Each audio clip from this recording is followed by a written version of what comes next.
is a candidate for U.S. Senate representing the state of Michigan, Mike Hoover. Hi, Mike. Hi, how are you doing? Good, welcome to the show. Thanks for having me. First candidate for 2024. That's right.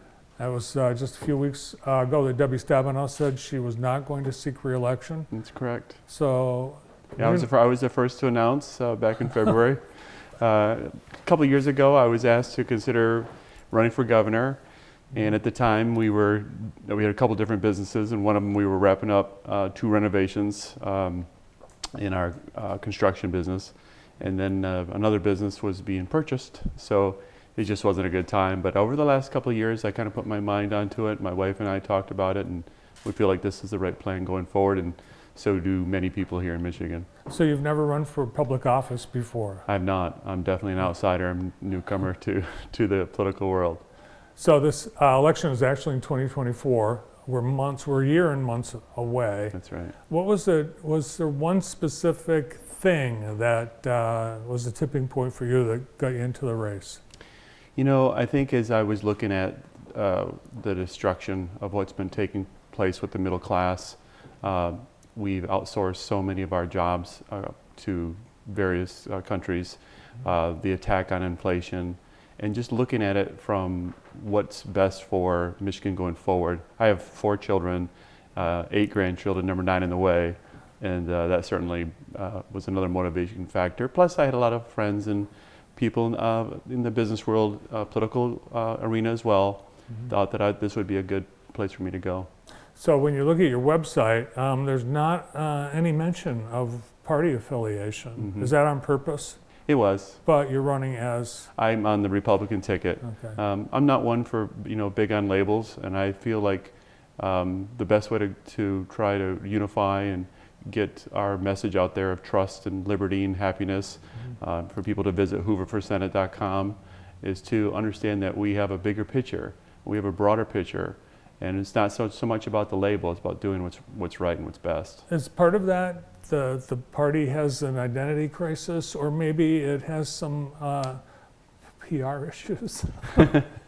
I don't think so. I've been traveling across the state and from county to county, and I will say that I would say 80 to 90% of everybody is on the same page. And we know we're human. We're not going to agree on everything. I don't agree with my wife on everything. So there's okay for us to have different ideas. But on the big issues, and 80-90% of the most important things that Michigan people care about, everybody's on the same page. Well, there are a number of issues that, and I think just you listen to the news of the day, there are the issues, and one today, another shooting, another mass shooting. Yes. We've had dozens already this year. What's your take on what solutions might be to make schools and businesses and all of us safer? So I would take one step back before we get into the actual nuts and bolts, if you will. I think the first thing is we have to say is that Michigan and people and Americans across the country are hurting. They're hurting because they're having a tough time with stress. They're having a hard time keeping up with inflation. In my lifetime, inflation's up 1,000%. The working class has seen their jobs being offshored. So we've got so many different issues, and so when you don't have opportunity, you don't have the right to work, or the opportunity to work, I should say, then it starts to affect people in a number of different ways. If you look at our small towns or mid-sized towns where we used to have bunches of small businesses and factories, those are all gone. And the experiment of inviting China, the Communist Party, into our country really has backfired. And so I feel like all those things combined has just made it really tough for Americans across the country. I think also that there's a lot of rhetoric. There's so much division, there's so much noise that's going on. Instead of talking to people in terms of what makes America great, what makes our country love each other and caring, our values, we're seeing too much divisiveness, and we're not allowed to be individuals and be in terms of who we want to be and be acceptable to other people. And what's happening is some of the political class and the media is steering one groups versus another. And that's something we gotta correct. So there's a lot of ways to fix those issues, but I think we gotta take care of the big issues first. Is gun control one of those ways? I think with the gun control that we have to look at in terms of we got to solve the people issue first. I don't mind red flag laws as long as that they're balanced in terms of if someone's going to make a claim and maybe it's a false claim, well then they should be held responsible if they're doing something that's going to hurt someone that just happens to own a gun. And actually, the assault weapon ban is not going to clear the U.S. Senate this week. And probably this term. Right. Would you be in favor of an assault rifle ban? No, so those guns, we have to look at it on terms of the bigger picture and look at it on both sides. So on assault weapons, in the category and how they actually treat what a true assault weapon is, those are misnomers. But the most important thing is this: the balance. We have to have guns in order to protect our families. Sure, hunting, I hunt, and sporting and those kinds of things are a lot of fun. But at the same token, there's a need for people to be able to protect their families as well. All right, so you've got truth. That's one of your trust. Trust. Trust based on truth. Happiness. Yeah. It's like the liberty. The American way. That's right. Trust, liberty for happiness. You Yeah. know, and we love that, and that's something that we talk about. In terms of the Hoover family and the Hoover bus. Our bus is all about putting in the positive and the good that our country's all about.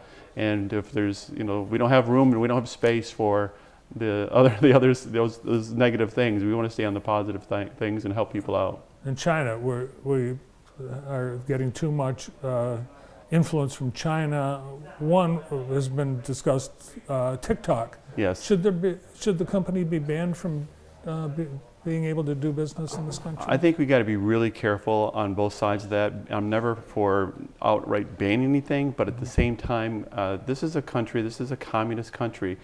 We started out in the mid-90s doing $5 billion of imports from the communist China. Now we do $600 billion. And they've taken that $600 billion and they've made their military one of the strongest in the world, and now they threaten us with it. So for us to be thinking about how we want to do business with China and what they're going to do to use it against us, they're using that money to infiltrate our universities, they're in our state governments, they're in our local governments. We're buying our land, our food processing, and if you look at, all you got to do is look at how do they treat their own people. They're under surveillance, they're under control, they have social scores. I have friends in Taiwan that I've had for 20 years, and that's one of their biggest concerns is the threat of China, because they know full well how much they're controlled. They can't even go to church without being knocked down on a social score. Mm-hmm. So if we even talk to Taiwan, as Kevin McCarthy has been doing this week, we get a threat. Yeah, think about that. Think about that. So just think about what China is willing to do and how far they're wanting to go in terms of threatening our people. Our leaders, for goodness sakes. They took that balloon and they flew it across our country, and unfortunately, the current administration allowed that to happen, and it did circle eights or figure eights over some of our military complexes. That's completely unacceptable. I think they're flying all over the country right now, and I've always done so.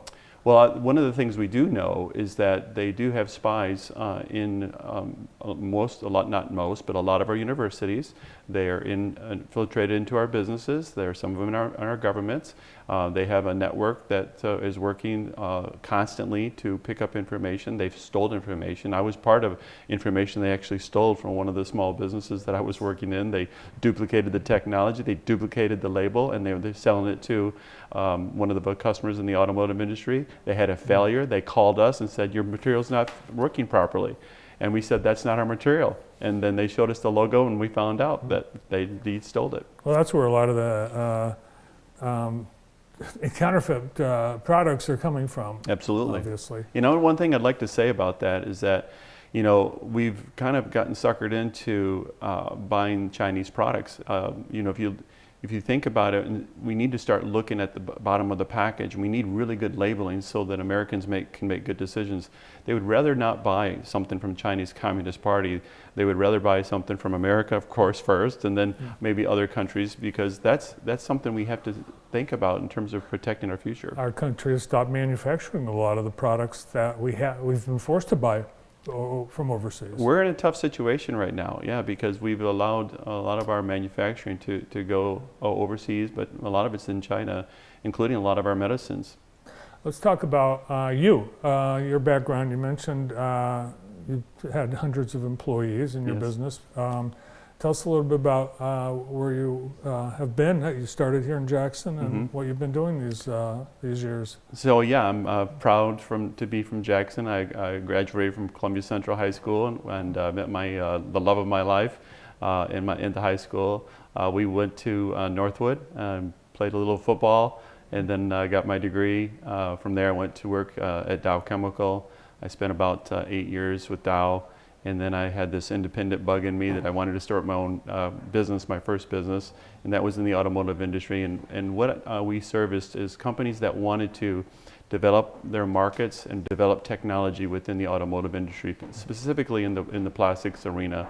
And so we had companies that, including the one in Taiwan, is a $100 billion global operation, to smaller companies here in Michigan, as well as one down in Troy, Alabama. And one of the biggest claims of fame that I was part of is we were able to figure out a way to use scrap that people would throw away, plastic scrap, and we were able to recapture that, recycle it, and use it back into the automotive industry. And as I sit here today, we've displaced about 500 million pounds from going into the landfill that's being used into our cars.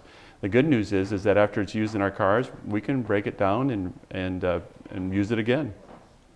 And you had a business where you were rehabbing homes. Yeah, so we did Michelangelo Properties, and my wife and I work together as a team. She's interior designer, and she can do CAD, and she can make anything look amazing. I see the big picture. I can see what a good structure, and we typically like to go after homes that have been abandoned, but maybe they were built in the 50s and 60s, and so we turn those into beautiful homes, and we've done quite a few of those projects.